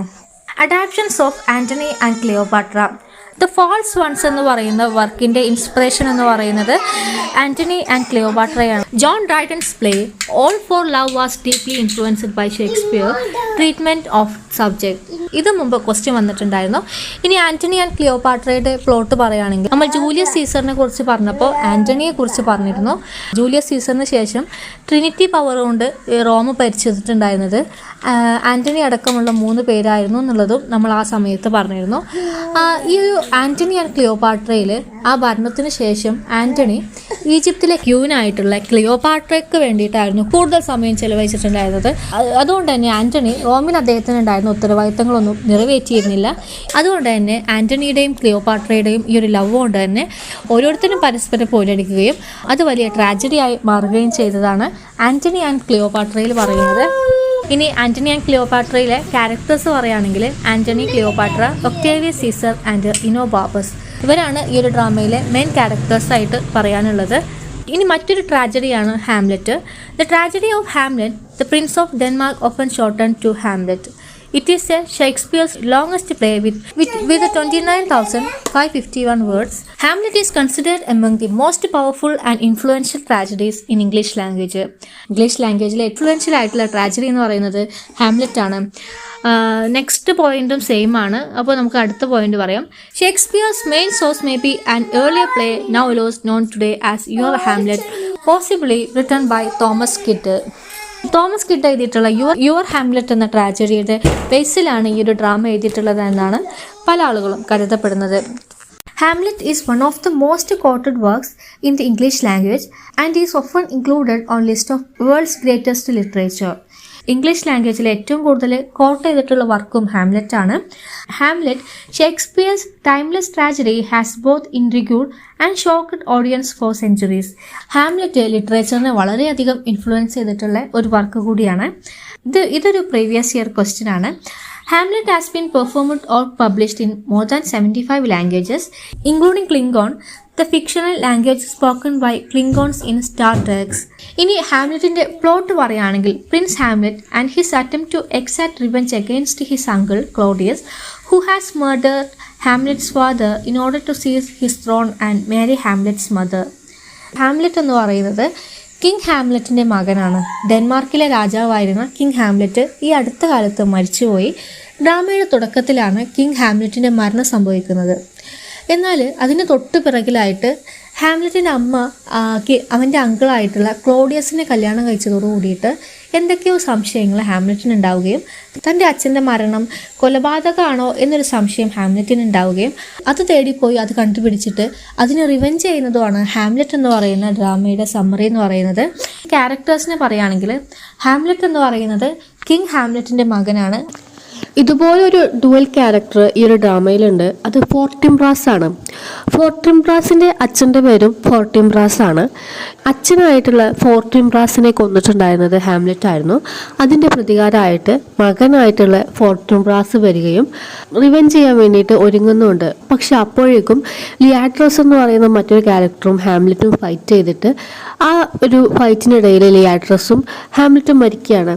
ഈ ലിയാട്രസ് ആരാന്നും കൂടി ഇപ്പോൾ പറയാം. ലിയാട്രസ് എന്ന് പറയുന്നത് പൊളോണിയസിൻ്റെ മകനാണ്. ഹാംലെറ്റിൻ്റെ കൈകൊണ്ട് പൊളോണിയസ് കൊല്ലപ്പെട്ടതിൻ്റെ പ്രതികാരമായിട്ടായിരുന്നു ലിയാട്രസും വന്നിട്ടുണ്ടായിരുന്നത്. ക്ലോഡിയസ് എന്ന് പറയുന്നത് ഹാംലെറ്റിൻ്റെ അങ്കിളാണ്. അധികാരം പിടിച്ചെടുക്കാൻ വേണ്ടിയിട്ട് അയാൾ എന്ത് ചെയ്യാണ്, കിങ് ഹാംലെറ്റിനെ കൊല്ലുന്നതാണ്. ആ പവർ നേടിയെടുക്കാൻ വേണ്ടിയിട്ട് ക്ലോഡിയസ് ഉപയോഗിക്കുന്ന ആളാണ് ഗെട്രൂഡ് എന്ന് പറയുന്നത്. ഗെട്രൂഡ് ഹാംലെറ്റിൻ്റെ അമ്മയാണ്. രാജ്ഞിയെ കല്യാണം കഴിക്കുകയാണെങ്കിൽ പ്രിൻസ് ഹാംലെറ്റിനെ പിന്തള്ളിക്കൊണ്ട് തനിക്ക് അധികാരം പിടിച്ചെടുക്കാം എന്നുള്ള ഉദ്ദേശം കൊണ്ടാണ് ഗെട്രൂഡിനെ ക്ലോഡിയസ് കല്യാണം കഴിക്കുന്നത്. പൊളോണിയസ് എന്ന് പറയുന്നത് ക്ലോഡിയസിൻ്റെ ഒരു സെർവൻ്റ് ആണ്. പൊളോണിയസിൻ്റെ മക്കളാണ് ഒഫീലിയയും ലിയാട്രസും. ഒരു എൻകൗണ്ടറിൽ ഹാംലെറ്റിൻ്റെ കൈകൊണ്ടാണ് അബദ്ധവശാൽ പൊളോണിയസ് കൊല്ലപ്പെടുന്നത്. അതിൻ്റെ പ്രതികാരമായിട്ടാണ് ലിയാട്രസ് വരുന്നത്. ആ ഒരു ഫൈറ്റിനിടയിലാണ് ഡ്രാമയുടെ അവസാനത്തിൽ ലിയാട്രസും ഹാംലെറ്റും കൊല്ലപ്പെടുന്നത്. അങ്ങനെയാണ് ഈ ഒരു ഡ്രാമ കംപ്ലീറ്റ് ട്രാജഡി ആയിട്ട് മാറുന്നത്. പിന്നെ ഒഫീലിയ എന്ന് പറയുന്ന ക്യാരക്ടർ എന്ന് പറയുന്നത് പൊളോണിയസിൻ്റെ മകളാണ്. ഹാംലെറ്റ് സ്നേഹിക്കുന്ന പെൺകുട്ടിയാണ് ഒഫേലിയ എന്ന് പറയുന്നത്. പക്ഷേ തൻ്റെ അച്ഛൻ കൊല്ലപ്പെട്ടു എന്ന വാർത്ത കേൾക്കുന്ന സമയത്ത് ഒഫേലിയ സൂയിസൈഡ് ചെയ്യുന്നതാണ് ഡ്രാമയിൽ കാണുന്നത്. ഇതാണ് ഹാംലെറ്റിൻ്റെ സമ്മറി പറയാനുള്ളത്. മറ്റൊരു ഡ്രാമയാണ് King Lear. King Lear is a tragedy written by William Shakespeare. It is loosely based on mythological Leir of Britain. ഇത് മുമ്പ് ക്വസ്റ്റ്യൻ വന്നിട്ടുണ്ടായിരുന്നു, ഏത് ക്യാരക്ടറിൻ്റെ ബേസിൽ എഴുതിയിട്ടുള്ള ഡ്രാമയാണ് കിങ് ലെയർ എന്ന് ചോദ്യം മുമ്പ് വന്നിട്ടുണ്ടായിരുന്നു. In his defence of poesy, Percy Bysshe Shelley called King Lear the most perfect spiceman of the world dramatic art existing in the book. During 17th century, Shakespeare's tragic ending was much criticized, and alternative versions were written by Nahum Tate in which the leading character survived. ഇത് മുമ്പ് question വന്നിട്ടുണ്ടായിരുന്നു. King ലിയറിൻ്റെ ending മാറ്റി എഴുതിയിട്ടുള്ളത് ആരാണ് എന്നൊരു ചോദ്യം മുമ്പ് വന്നിട്ടുണ്ടായിരുന്നു. അത് നെഹും ടാറ്റയാണ്. As Harold Bloom states, Tate's version held the stage for almost 150 years until Edmund Kean reinstated the play's tragic ending in 1823. It regarded as one of Shakespeare's greatest tragedies, King Lear is an examination of human suffering and the price of betrayal. King Lear stands beside Romeo and Juliet and Hamlet as one of Shakespeare's most read and performed masterpieces. George Bernard Shaw, notable for critiquing Shakespearean drama heavily, called King Lear Shakespeare's greatest tragedy. King Lear consists of double plot. One is King Lear and his daughters, Goneril and Regan and Cordelia. The second one is Edmund, illegitimate son of Gloucester, betrays his brother and father. ആദ്യത്തെ കഥ പറയുകയാണെങ്കിൽ King Lear എന്ന് പറയുന്ന രാജാവുണ്ട്. ആ രാജാവിന് വാർദ്ധക്യം വന്ന സമയത്ത് രാജാവ് എന്തെയാണ്, തൻ്റെ സ്വത്ത് തൻ്റെ 3 മക്കളായിട്ടുള്ള ഗൊണറിലിനും റേഗണിനും കോർഡേലിയക്കും വിഹിതം വെക്കാൻ വേണ്ടിയിട്ട് ഒരുങ്ങുകയാണ്. അതിനു മുമ്പായിട്ട് രാജാവ് തൻ്റെ മക്കളോട് ചോദിക്കും, നിങ്ങൾക്ക് എന്നോട് എത്രമാത്രം ഇഷ്ടമുണ്ട്, അതിനനുസരിച്ച് ഞാൻ നിങ്ങൾക്ക് വിഹിതം തരാം എന്ന് പറയുമ്പോൾ മൂത്ത 2 മക്കളും ഗോണറിലും റേഗണും പറയും, ഞങ്ങൾ മറ്റെന്തിനേക്കാളും ഇഷ്ടപ്പെടുന്നത് താങ്കളെയാണ് എന്ന് പറയുമ്പോൾ ആ രാജാവിന് ഭയങ്കര ഇഷ്ടമാവും. 3ാമത്തെ മകളായിട്ടുള്ള കോർഡേലിയയോട് ഈ ഒരു ചോദ്യം ചോദിക്കുമ്പോൾ കോർഡേലിയ പറയും, ഒരു മകൾ എത്രയാണോ ഒരു അച്ഛനെ സ്നേഹിക്കുന്നത് അത്രമാത്രം ഞാൻ നിങ്ങളെ സ്നേഹിക്കുന്നു എന്നാണ് കോർഡേലിയ പറയുന്നത്. ഇത് കേട്ട കിങ് ലിയറിന് ആ മറുപടി തീരെ ഇഷ്ടാവുന്നില്ല. അതുകൊണ്ട് തന്നെ തൻ്റെ സ്വത്ത് മുഴുവനും മൂത്ത 2 മക്കൾക്ക് കൊടുത്തിട്ട് കോർഡേലിയയെ ഒഴിവാക്കണം. അങ്ങനെ ആ 3 മക്കളും കല്യാണമൊക്കെ കഴിഞ്ഞ് പോകുമ്പോൾ കിങ് ലിയർ തൻ്റെ മൂത്ത 2 മക്കളുടെ കൂടെ സുഖമായിട്ട് കഴിയാം എന്ന് വിചാരിച്ചിട്ട് മൂത്ത 2 പെൺമക്കളുടെ വീട്ടിലേക്കും പോകുമ്പോൾ അവരെന്ത് ചെയ്യും, ഇദ്ദേഹത്തെ തട്ടി ഒഴിവാക്കുകയാണ്. അങ്ങനെ കിടക്കാൻ സ്ഥലമില്ലാത്ത കിങ് ലിയർ കാട്ടിൽ ഒറ്റപ്പെട്ടു പോകുമ്പോൾ കോർഡേലി എന്ത് ചെയ്യാണ്, അവളെ വന്ന് സഹായിക്കുകയും കിങ് ലിയറിന് വലിയ കുറ്റബോധം തോന്നുകയും ചെയ്യാണ്. ഇതാണ് കിങ് ലിയറിൻ്റെ പ്ലോട്ട് എന്ന് പറയുന്നത്. പിന്നീട് ഈ 3 മക്കളും അവരുടെ ഹസ്ബൻഡ്സും പരസ്പരം പോരടിച്ചുകൊണ്ട് ഈ ഒരു ഡ്രാമ ട്രാജഡിയിലേക്ക് മാറുകയാണ് ചെയ്യുന്നത്. രണ്ടാമത്തെ പ്ലോട്ടാണ് ഗ്ലോസസ്റ്റർ എന്ന് പറയുന്ന ആൾക്ക് 2 മക്കളുണ്ട്, എഡ്മണ്ടും അതുപോലെ തന്നെ എഡ്ഗറും. ഇതിൽ എഡ്മണ്ട് എന്ന് പറയുന്നത് വളരെ ക്രൂരനായിട്ടുള്ള ഒരാളാണ്.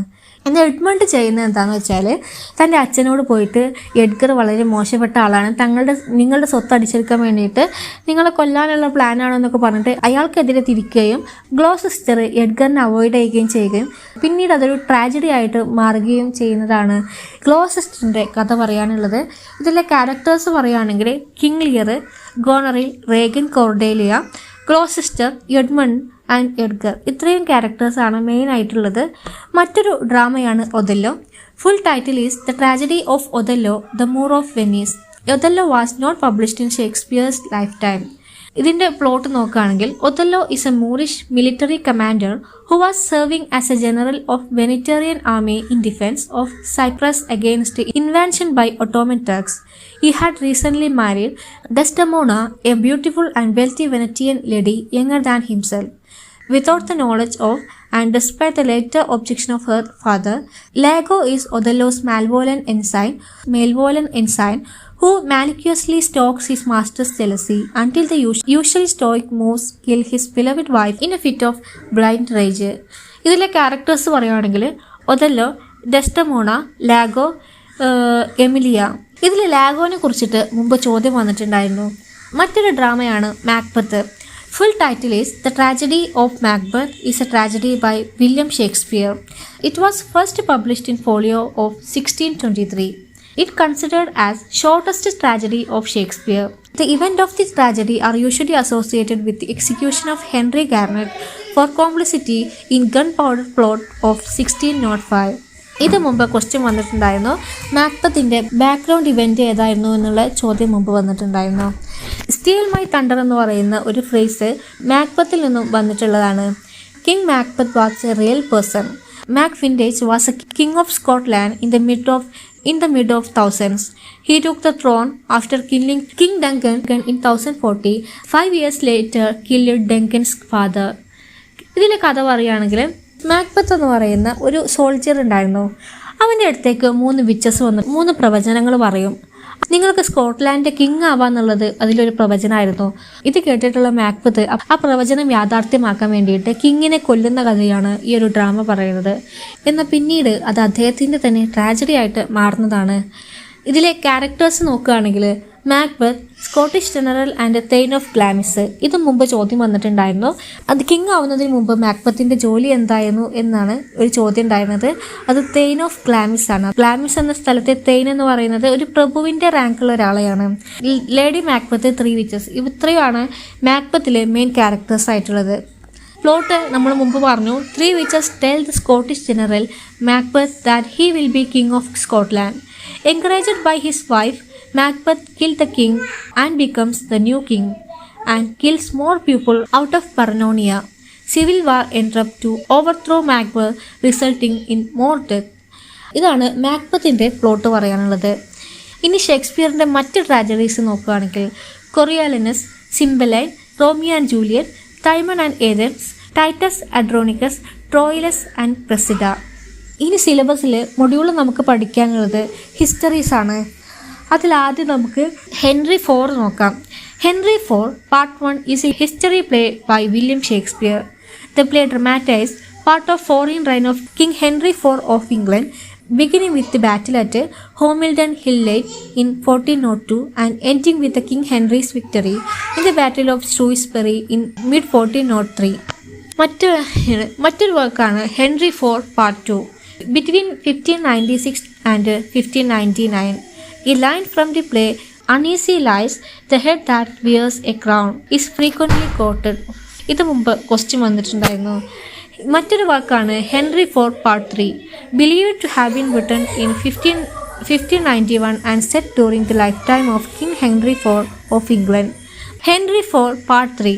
Henry VI Part 3 features one of the longest soliloquy in all of Shakespeare. ഷേക്സ്പിയറിൻ്റെ വർക്കിൽ ഏറ്റവും കൂടുതൽ ലെങ്തി ആയിട്ടുള്ള സോളിലോക്കി ഉണ്ടായിട്ടുള്ളത് ഹെൻറി ഫോറിലാണ്. Richard second. The life and death of King Richard II, commonly called Richard II, is a history play by William Shakespeare, believed to have been written around 1595. ഇനി ഷേക്സ്പിയറിൻ്റെ മറ്റു history place നോക്കുകയാണെങ്കിൽ king John, Henry V, Henry VI part 1, Henry VI part 2, Henry VI part 3, Richard III and Henry VII, Henry VIII. ഇനി സിലബസിൽ നമുക്ക് പഠിക്കാനുള്ളത് problem place ആണ്. The term was coined by critic F.S. Bowers. The term can be refers to the subject matter of the play or to classification of problem with the plays themselves. The 19th century Norwegian playwright Henrik Ibsen produced what he called problem plays as an aspect of the new realism that was fashionable at the time. Term ആദ്യം coin ചെയ്തിട്ടുള്ളത് F.S. ബാവോസ് ആണെങ്കിൽ problem play എന്ന് പറയുന്ന ജാൻറെ ആദ്യം കൊണ്ടുവന്നിട്ടുള്ളത് Norway writer ആയിട്ടുള്ള Ibsen ആണ്. Problem plays, a type of drama that developed in 19th century to deal with the controversial social issues in realistic manner, to expose social ills and stimulate thought and discussion on the part of the audience. ഇനി ഷേക്സ്പിയറിൻ്റെ പ്രധാനപ്പെട്ടിട്ടുള്ള problem plays നോക്കുകയാണെങ്കിൽ all is well, that's ends well, measure for measure and Troilus and Cressida. ഇനി ഷേക്സ്പിയറിൻ്റെ പ്ലേസിൻ്റെ time line നോക്കാം. 1580 to 1590 വരെയുള്ള കാലഘട്ടത്തിൽ അദ്ദേഹം എഴുതിയിട്ടുള്ള വർക്ക്സാണ് ദ ടൈമിംഗ് ഓഫ് ഷ്രൂ. ഇത് ഷേക്സ്പിയറിൻ്റെ ഫസ്റ്റ് വർക്കാണ്, considered to be one of Shakespeare's earliest work. The play is generally believed to have been written before 1592. 1590 to 600 വരെ Henry VI part 2, Henry VI part 3, the two gentlemen of Verona, Titus Andronicus, Henry VI part 1, Richard III, the comedy of errors. 1590 to 600 വരെ the comedy of errors കഴിഞ്ഞാൽ loves labour's lost, a midsummer nights dream, Romeo and Juliet, Richard II, King John, the merchant of Venice. Henry IV part 1, Henry IV part 2, much ado about nothing, Henry V, as you like it, Julius Caesar. ഇത്രയുമാണ് 1590 to 600 വരെയുള്ളത്.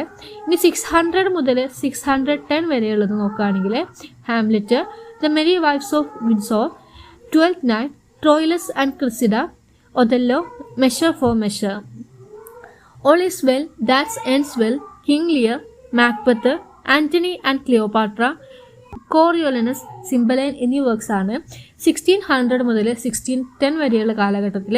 ഇനി 1610 ശേഷമുള്ള works ആണ് the winter's tail, the Tempest, Henry VIII എന്നീ വർക്ക്സുകൾ.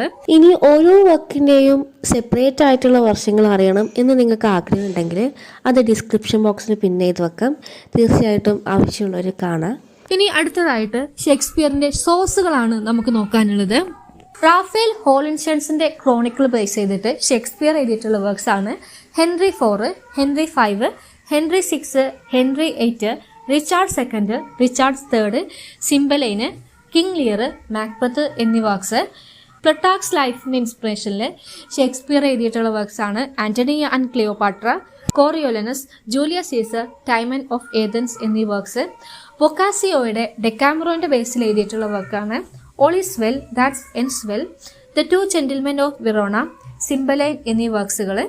ഗസ്റ്റാഡനോണ്ടം Saxo ഗ്രമാറ്റിക്കസിന്റെ വർക്ക്സിന്റെ ഇൻസ്പിറേഷനിൽ Shakespeare എഴുതിയിട്ടുള്ള ഒരു വർക്കാണ് Hamlet. The tragical history of Romeus and ജൂലിയറ്റിന്റെ ഇൻസ്പിറേഷനിൽ ഷേക്സ്പിയർ എഴുതിയിട്ടുള്ള വർക്കാണ് റോമിയോ ആൻഡ് ജൂലിയറ്റ്. തോമസ് ലോഡ്ജിന്റെ റോസലിൻഡിന്റെ ബേസിൽ എഴുതിയിട്ടുള്ള വർക്കാണ് as you like it. Robert ഗ്രീനിൻ്റെ പണ്ടോസ്തോ എന്ന് പറയുന്ന വർക്കിൻ്റെ ബേസിൽ എഴുതിയിട്ടുള്ള വർക്കാണ് ദ വിന്റേഴ്സ് ടെയില്. അപ്പോൾ ഇത്രയാണ് ഈ ഒരു ഷേക്സ്പിയർ എന്ന് പറയുന്ന വലിയ മൊഡ്യൂളിൽ ഏറ്റവും ഷോർട്ടനായിട്ട് സ്പീഡാക്കി പറഞ്ഞിട്ടുള്ളത്. ഇനി ലാസ്റ്റായിട്ട് നമുക്ക് പ്രീവിയസ് ഇയർ ക്വസ്റ്റ്യൻസ് നോക്കാം. Which Shakespearean play contains the line there is a special providence in the fall of sparrow? ഈ മുകളിൽ പറഞ്ഞിട്ടുള്ള ഈ ലൈന് ഷേക്സ്പിയറിൻ്റെ ഏത് പ്ലേയിൽ നിന്നുള്ളതാണ് എന്നാണ് ചോദ്യം. അതിൻ്റെ ആൻസർ ആയിട്ടുള്ളത് ഹാംലെറ്റ് ആണ്. രണ്ടാമത്തെ ക്വസ്റ്റ്യൻ, ഈ ഒരു സെൻറ്റൻസ് ആരാണ് പറഞ്ഞത് എന്നുള്ളതാണ് ചോദ്യം. അതിൻ്റെ ആൻസർ ഓപ്ഷൻ ബി മാക്ബത്ത് ആണ്. William Shakespeare's Julius Caesar, Antony and Cleopatra and Coriolanus are based on dash.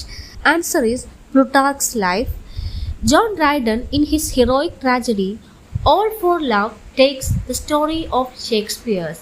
John ഡ്രൈഡന് അദ്ദേഹത്തിൻ്റെ ഓൾ ഫോർ ലവ് എന്ന് പറയുന്ന വർക്കിലെ സ്റ്റോറി എവിടെ നിന്നാണ് എടുത്തിട്ടുള്ളത് എന്ന ചോദ്യത്തിനുള്ള ആൻസർ ആൻ്റണി ആൻഡ് ക്ലിയോപാട്രയാണ്. How many plays did Shakespeare write? ഇതിൻ്റെ ആൻസർ ആയിട്ടുള്ളത് 36 or 37 ആണ്. Who was sent by Polonius to spy on തിയേറ്റേഴ്സ് ഇൻ പാരീസ്? ഇത് ഹാംലെറ്റിൽ നിന്നുള്ളൊരു ക്വസ്റ്റ്യൻ ആണ്. പൊളോണിയസ് എന്ന് പറയുന്നത് ക്ലോഡിയസ് എന്ന് പറയുന്ന ഹാംലെറ്റിൻ്റെ അങ്കിളിനെ കുറിച്ച് നമ്മൾ പറഞ്ഞിരുന്നു അല്ലേ?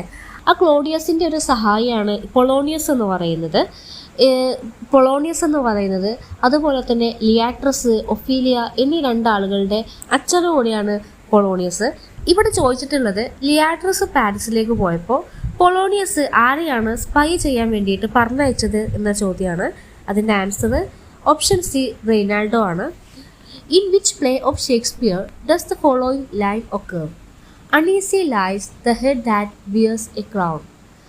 ഇതിലെ ആൻസർ ആയിട്ടുള്ളത് option C Henry IV.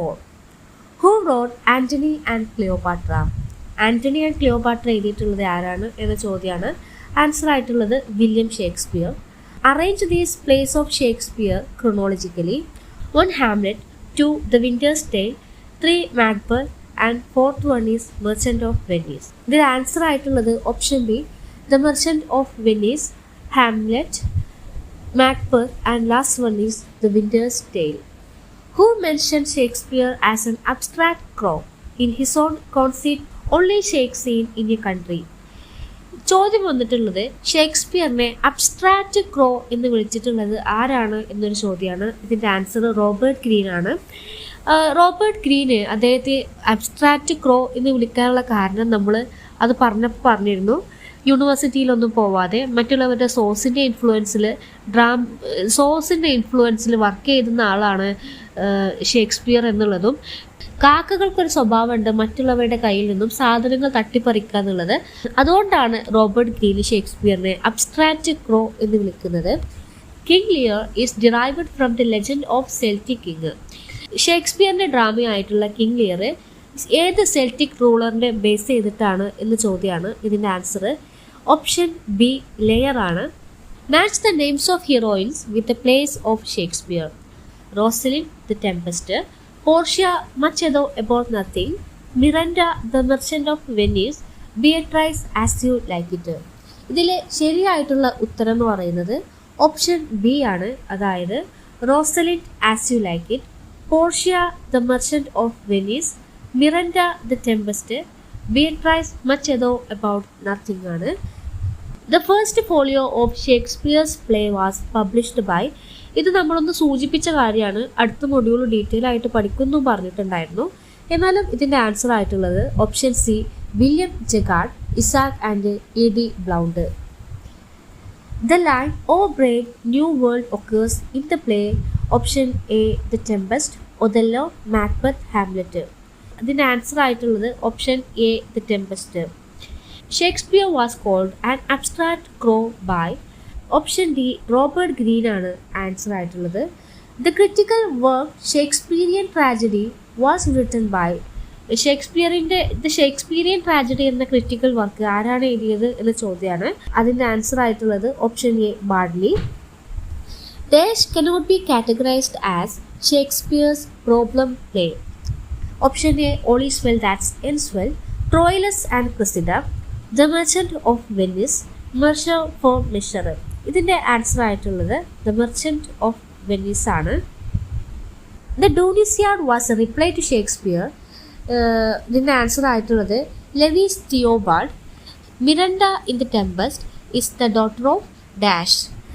ടെമ്പസ്റ്റിലെ Miranda എന്ന് പറയുന്നത് ആരുടെ ഡോട്ടറാണ് എന്നാണ് ചോദ്യം. ഇതിലെ ആൻസർ പ്രോസ്പെറോ എന്ന് പറയുന്ന നമ്മളുടെ പ്രൊട്ടാഗണിസ്റ്റിൻ്റെ ആണ്. Which is the last play that Shakespeare wrote. ഇതിൻ്റെ ആൻസർ ആയിട്ടുള്ളത് ടെമ്പസ്റ്റ് ആണ്. Which of Shakespeare's character given below comments blow winds and crack your cheek. Answer is Option C, King Lear. Which is the setting for measure for measure? Measure for മെഷറിൻ്റെ settings ഏതാണ് എന്നാണ് ചോദ്യം. Answer ആയിട്ടുള്ളത് option B Vienna ആണ്. How many sonnets did Shakespeare write? Answer ആയിട്ടുള്ളത് 154 ആണ്. In which Shakespearean play do these lines appear? Answer ആയിട്ടുള്ളത് option B Macbeth. Who said the following lines? If music be the food of love, play on. Give me excess of it. That surfeiting, that appetite may sicken and so die. Answer ആയിട്ടുള്ളത് option C Duke of xenon. Whose words are these? I am a man more sinned against than sinning. Answer ആയിട്ടുള്ളത് option A King Lear. Which historical event influenced the plot of Macbeth? മാക്ബത്തിൻ്റെ രചനയ്ക്ക് വേണ്ടിയിട്ട് influence ചെയ്തിട്ടുള്ള historical event ഏതാണ് എന്ന ചോദ്യമാണ്. ഇതിൻ്റെ answer ആയിട്ടുള്ളത് ഗൺ പൗഡർ പ്ലോട്ടാണ്. In which play do you find the character Touchstone? Touchstone എന്ന് പറയുന്ന ക്യാരക്ടർ ഏത് പ്ലേയിലാണ് ഉള്ളത് എന്ന ചോദ്യമാണ്. അതിൻ്റെ answer As you like It ആണ്. Which of these fairies did not appear in Midsummer nights Dream? Answer ആയിട്ടുള്ളത് ഏരിയലാണ്. Which Shakespearean character said not what fools these mortals be? Answer ആയിട്ടുള്ളത് ഓപ്ഷൻ ബി പക്കാണ്. Who wrote the book, the title of which is taken from this line in Shakespeare's play, "O brave new world that such people in it"? Answer ആയിട്ടുള്ളത് Aldous Huxley ആണ്. Identify the correct chronological sequence. Answer ആയിട്ടുള്ളത് Spenser, Wordsworth, Tennyson order. The Comedy of Errors was written by William Shakespeare. Which play of Shakespeare was inspired by the wreck of ship on the Bermuda Island? നമ്മൾ Tempest വന്ന സമയത്ത് പറഞ്ഞിരുന്നു ബെർമുഡ ഐലൻഡിൽ ഒരു കപ്പൽ മുങ്ങിയതിനെ കുറിച്ചിട്ടും അതിനെക്കുറിച്ച് വിവരിക്കുന്ന ഒരു കത്തിൻ്റെ സോഴ്സിലാണ് ഷേക്സ്പിയർ ടെമ്പസ്റ്റ് എഴുതിയിട്ടുള്ളത് എന്നും. അപ്പോൾ അതാണ് ഇവിടെ ചോദിച്ചിട്ടുള്ളത്. Which play of Shakespeare was inspired by wreck of ship on Bermuda Island? Answer is The Tempest.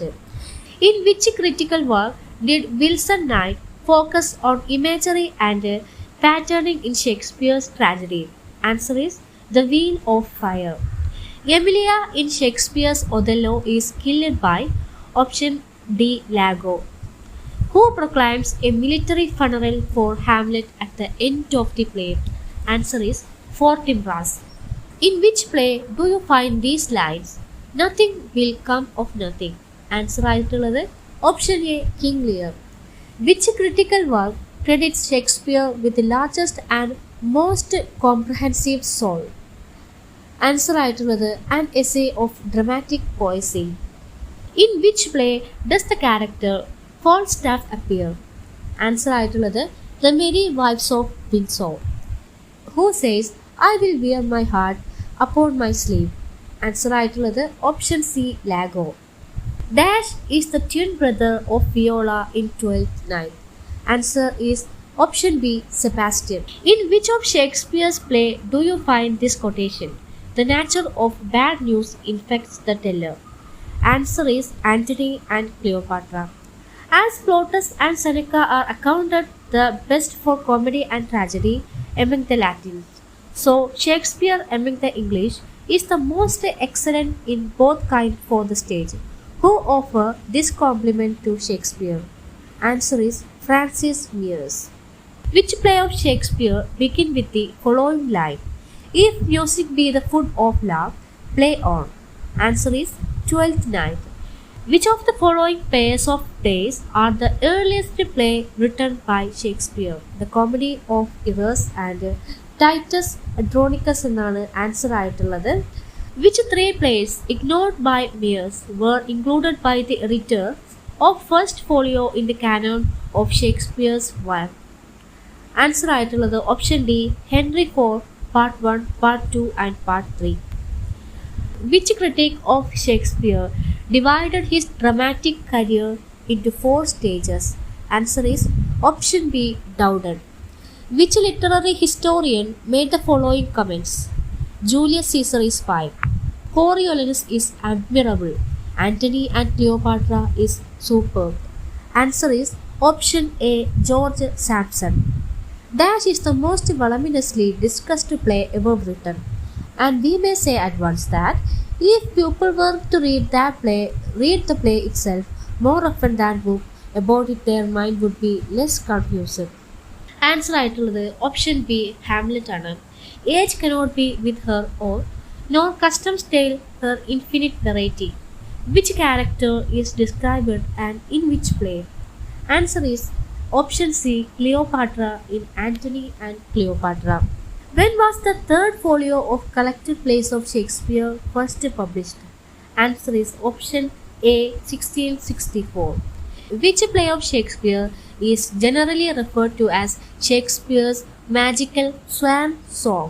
Answer is option D The Tempest. Which of the following players is not Shakespearean? Answer is option D. Option D De Flores and Beatrice.